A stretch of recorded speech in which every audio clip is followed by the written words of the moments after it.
lagi kita ikuti penyampaian informasi dan peristiwa-peristiwa penting yang terjadi di Kabupaten Bone dalam Warta Bone.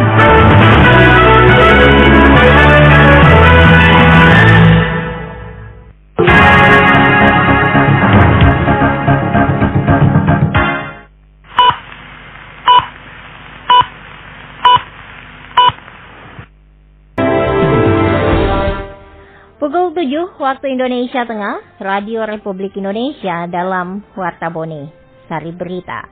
Sepanjang tahun 2023 lalu, puluhan kasus HIV/AIDS terdeteksi di Kabupaten Bone. Sektor wisata Sinjai menambah pendapatan asli daerah selama libur Lebaran 2024. Inilah Warta Bone selengkapnya bersama saya, Sri Ulfa.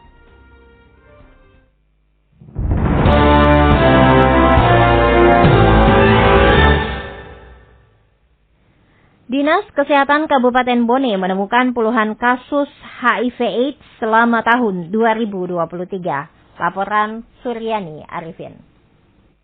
Sepanjang tahun 2023 lalu, data yang bersumber dari Dinas Kesehatan Kabupaten Bone ditemukan 95 kasus penyakit HIV/AIDS di Kabupaten Bone. Sekretaris Dinas Kesehatan Bone Dr. Gigi Yusuf Tolo mengungkapkan bahwa kasus HIV/AIDS didominasi pasangan sejenis atau gay dengan berbagai rantai penyebaran, mulai dari seks bebas, seks oral tanpa pengaman, pekerja seks komersial TSK, dan waria. Melihat dari berbagai kasus yang bervariasi, Dr. Yusuf mengatakan pentingnya pendekatan yang inklusif dan komprehensif dalam upaya pencegahan dan penanganan HIV/AIDS agar kasus ini tidak bertambah. Saat ini pihaknya gencar memberikan edukasi tentang HIV/AIDS termasuk cara penularan, gejala dan cara pencegahan agar tidak menyebar dengan menyasar sekolah dan kampus. Meski dilaporkan puluhan kasus yang terdeteksi, namun pihaknya belum menemukan laporan meninggal dunia atas kasus tersebut.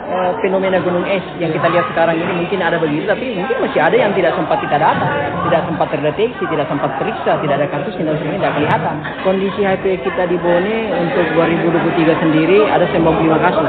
Ada dari kelompok waria, dari kelompok PSK, ada dominan lelaki, suka lelaki. Ya, gay. Sosialisasi terus dicanangkan oleh teman-teman di Puskesmas, masuk dalamnya bagaimana meningkatkan angka screening. Dr. Yusuf menghimbau agar masyarakat dapat memeriksakan dirinya ke puskesmas terdekat untuk mengantisipasi adanya penyakit yang tidak diketahui sebelumnya. Ciptakan lingkungan yang sehat. Petugas dan UWBP laksanakan kegiatan bersih-bersih lingkungan lapas Watampone. Reporter Firdaus Gafar melaporkan. Dalam rangka menyambut Hari Bakti Pemasyarakatan yang ke-60 tahun 2024, petugas dan warga binaan pemasyarakatan Lapas Watampone melakukan kegiatan bersih-bersih di lingkungan Lapas Watampone. Kasubsi Administrasi Lapas Kelas 2A Watampone Ashar mengatakan, kegiatan tersebut mencakup kegiatan pembersihan di lingkungan kantor, meliputi area kamar blok hunian, tempat MCK, drainase. Dikatakan, kegiatan ini senantiasa akan dilakukan secara berkelanjutan dan menjadikan sebuah kewajiban harian. Selain itu, lingkungan yang bersih dan asri akan menciptakan dampak positif dan lebih sehat yang bisa mewujudkan dan mendorong peningkatan kinerja petugas hingga memberikan nuansa asri dan sehat di lingkungan blok hunian warga binaan pemasyarakatan. Dalam rangka menyambut Hari Bakti Pemasyarakatan yang ke-60, petugas dan warga binaan pemasyarakatan Lapas Kelas Watampone melakukan kegiatan bersih-bersih di lingkungan Lapas Watampone. Kegiatan ini mencakup kegiatan pembersihan di lingkungan kantor, meliputi area kamar dan blok hunian, tempat MCK, drainase, dan pencucian tempat sampah. Dengan harapan kegiatan ini senantiasa dilakukan secara berkelanjutan dan menjadikan kegiatan ini menjadi sebuah kewajiban harian. Ashar menambahkan, selain memberikan tampilan Lapas Watampone yang lebih asri, juga dapat menciptakan suasana sehat yang dapat dirasakan oleh petugas dan WBP Lapas Watampone. Selama libur Lebaran 2024, sektor wisata di Sinjai turut menyumbang pendapatan asli daerah mencapai 49 juta rupiah lebih. Ayunia Nindiati melaporkan. Dinas Pariwisata dan Kebudayaan Sinjai mencatat pendapatan asli daerah dari sektor retribusi pariwisata selama libur panjang Hari Raya Idul Fitri 1445 Hijriah mencapai Rp49.510.000. Sekretaris Disparbud Sinjai Andi Iqbal mengatakan, jumlah PAD tersebut diperoleh dari 8 objek wisata yang dikelola oleh pemerintah Kabupaten Sinjai. Disebutkan Andi Iqbal, dari total PAD tersebut, selama periode 11 hingga 15 April 2024, objek wisata hutan mangrove Tongke-Tongke memberikan kontribusi terbesar sebanyak Rp35.500.000, disusul Tahura sebesar Rp4.500.000 dan Taman Purbakala Batu Pake Gojeng menghasilkan PAD sebesar Rp4.030.000. Pendapatan yang kita bisa peroleh selama musim liburan ini itu sekitar Rp49.510.000. Paling besar itu ada di hutan mangrove Tongke-Tongke, yaitu Rp35.500.000. Kemudian disusul oleh Tahura dan Gojeng yang paling besar. Selebihnya ada yang Rp2.2,7. Andi Iqbal menambahkan, total kunjungan wisatawan di Kabupaten Sinjai selama periode libur Lebaran 2024 mencapai lebih dari 31.000 pengunjung. Diungkapkan pula bahwa saat ini terdapat 18 objek wisata di Kabupaten Sinjai, baik yang dikelola Disparbud maupun pihak swasta. Satlantas Polres Bone melaksanakan patroli dialogis ke tempat rawan macet, tepatnya di Jalan Besek Kajuara Kota Watampone. Firdaus Jafar melaporkan. Satuan Lalu Lintas Satlantas Polres Bone kembali melaksanakan patroli dialogis ke tempat rawan macet. Kali ini dilaksanakan tepatnya di Jalan Besek Kajuara Watampone. Kanit Lantas Polsek Tanetiriatang Ibtu Meliana mengatakan pada kesempatan tersebut pihaknya memberikan imbauan kepada juru parkir yang ada di pasar pagi. Selain itu, mereka juga diingatkan untuk tetap menjaga kondisi lalu lintas tetap berjalan dengan lancar sehingga tidak mengganggu pengguna jalan lainnya serta dapat terciptanya kamseltikar lantas. Melaksanakan patroli dialogis ke tempat-tempat rawan macet. Kali ini kegiatan tersebut berlangsung di Jalan Besek Kajuara Watampone, Kabupaten Bone, di mana pada kesempatan ini pihak kami memberikan himbauan kepada juru parkir yang ada di pasar pagi, yaitu di Jalan Kajau Lalidong. Kegiatan ini dilakukan agar arus lalu lintas tetap berjalan dengan lancar sehingga tidak mengganggu pengguna jalan lainnya di daerah tersebut, serta untuk dapat terciptanya kamseltipcar lantas yang kondusif. Ditambah dalam kesempatan tersebut diberikan imbauan kepada juru parkir agar selalu tertib dalam penataan parkiran hingga tidak menimbulkan kemacetan arus lalu lintas.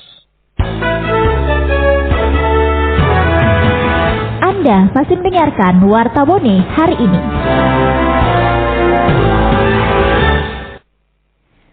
Seringnya jamaah tidak terlayani dengan baik saat ibadah haji. Bupati Pinrang berpesan kepada petugas haji untuk memberikan pelayanan terbaik bagi jemaah haji. Berikut laporan Ahmad Kahfi. Sebanyak 389 CJH reguler tahun 2024 hadir kegiatan manasik haji di ruang pola kantor Bupati Pinrang belum lama ini. Kegiatan ini dilaksanakan untuk memberikan pemahaman kepada calon jemaah haji tentang tata cara haji yang sesuai dengan syariat Islam. Manasik haji biasanya dilaksanakan secara bertahap, mulai dari bimbingan teori hingga praktik lapangan. Dalam sambutannya, Bupati Pinrang Haji Andi Irwan Hamid mengatakan, para panitia pelaksanaan pemberangkatan para jamaah nantinya harus melayani para tamu Allah ini dengan sebaik-baiknya, mulai dari pemberangkatan hingga proses pemulangan. Ditambahkan, ia juga meminta kepada seluruh petugas haji yang bertugas tahun ini untuk mengedepankan pelayanan kepada para jamaah terutama yang telah lanjut usia dan memiliki keterbatasan lainnya, sehingga dapat melaksanakan seluruh tahapan ibadah haji. Saya titip betul warga kami ini. Artinya, petugas ini mempunyai beban yang sangat besar. Di samping juga mereka melakukan ibadah, tetapi juga dia mempunyai tanggung jawab moral yang sangat besar terhadap para jamaah. Karena memang dia diutus oleh negara untuk mendampingi kita, baik itu petugas hotel, terutama petugas kesehatan, ya, terutama petugas kesehatan. Tetapi yang diperlukan di sana adalah membangun komunikasi antara satu dengan yang lainnya. Jangan canggung. Aja semua tahu ketika ada keluhan, baik menyangkut pembimbingan ibadah haji, terutama menyangkut persoalan kesehatan, jangan ragu. Aja semua tahu, hubungi petugas petugas kloter yang ada di kita. Sementara itu, Kepala Kantor Kementerian Agama Kabupaten Pindrang, Irfan Dami, mengumumkan bahwa kuota jemaah haji tahun ini untuk Kabupaten Pindrang telah ditetapkan sebanyak 389 orang. Mereka akan tergabung dalam kloter 6 embarkasi Makassar dan rencananya akan diberangkatkan pada tanggal 15 Mei 2024 mendatang. Dinilai sebagai sosok pemimpin yang mencintai rakyatnya, Dewan Adat Sauraja Bone memberikan gelar adat Daeng Mapuji kepada penjabat Gubernur Sulsel. Ayunia Nindiati melaporkan. Dewan Adat Sauraja Kabupaten Bone menganugerahkan gelar kehormatan Daeng Mapuji kepada penjabat Gubernur Sulawesi Selatan Bahtiar Baharudin usai prosesi adat Pramat Tompang Arajang atau pembersihan benda pusaka yang digelar di Museum Arajang Bone belum lama ini. Ketua Dewan Adat Sauraja Andi Yushan mengatakan, gelar Daeng Mapuji dalam bahasa Bugis berarti sosok pemimpin yang mencintai dan menyayangi masyarakatnya, berwibawa, tegas, dan menjalankan amanah yang ditugaskan oleh negara Republik Indonesia. Dijelaskan, gelar tersebut diberikan karena penjabat Gubernur Sulsel merupakan sosok yang sangat mencintai rakyatnya dan merupakan warga asli Bone. Jatuh Bone, semua yang berkontribusi di Bone di masa lampau dapat diberikan pengukuhan sebagai todekeng. Diberikanlah anumerta gelar Daeng Mapuji yang berarti sosok pemimpin yang mencintai dan menyayangi masyarakat, berwibawa, disiplin, menjalankan tugas yang diamanahkan oleh negara. Jadi itu simbol orang Bone dikukuhkan itu.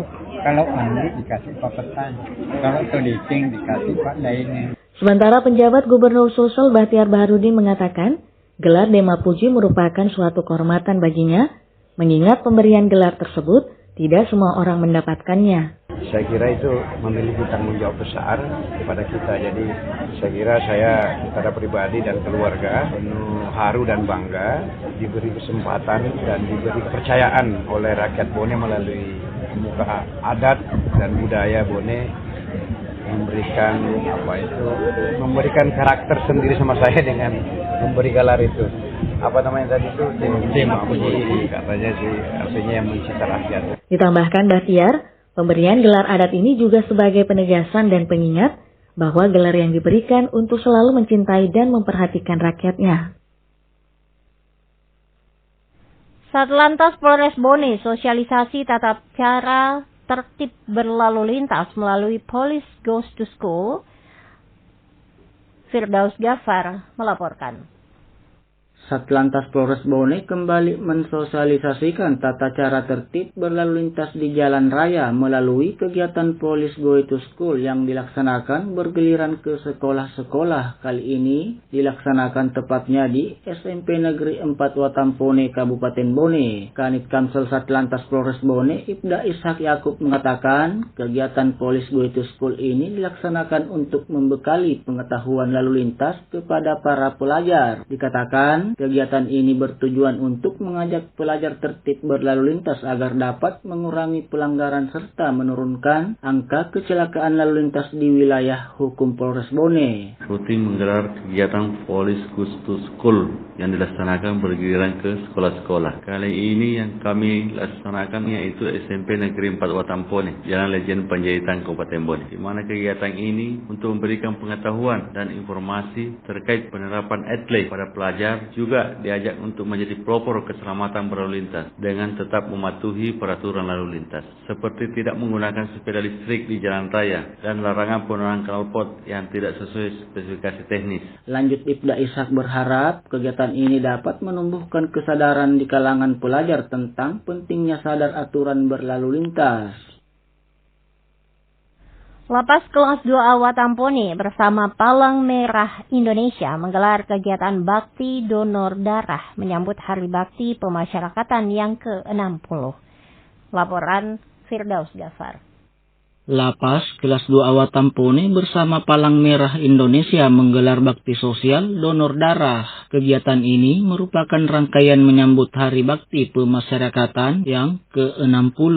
Kasubsi Administrasi Lapas kelas 2A Watampone Ashar mengatakan, donor darah dilaksanakan di unit transfusi darah Kabupaten Bone dan melibatkan petugas lapas Watampone dengan sukarela mendonorkan darah mereka untuk keperluan medis. Dikatakan, kegiatan ini merupakan bagian dari upaya sosial dan kemanusiaan yang dilakukan oleh pihak lapas Watampone dan PMI. Diharapkan kegiatan tersebut dapat membantu pasien yang membutuhkan darah, di mana donor darah adalah bentuk kepedulian terhadap sesama. Pihak Lapas Watampone bekerja sama dengan Palang Merah Indonesia atau PMI Kabupaten Bone mengadakan kegiatan donor darah. Kegiatan ini diselenggarakan dalam rangka Hari Bakti Pemasyarakatan yang ke-60 yang bertempat di unit transfusi darah Kabupaten Bone. Kegiatan ini melibatkan petugas Lapas Watampone dengan sukarela mendonorkan darah mereka untuk keperluan medis. Kegiatan ini merupakan bagian dari upaya sosial dan kemanusiaan yang dilakukan oleh pihak Lapas Watampone dan PMI. Kami berharap kegiatan ini dapat membantu pasien yang membutuhkan darah. Donor darah adalah bentuk kepedulian kita terhadap sesama. Lebih lanjut, Ashar menambahkan, donor darah ini juga diharapkan dapat meningkatkan kesadaran masyarakat tentang pentingnya donor darah dan membantu memenuhi kebutuhan darah di wilayah Kabupaten Bone. Dengan kerjasama antara Lapas Watampone dan PMI terus berlanjut demi kemanusiaan dan kesejahteraan bersama.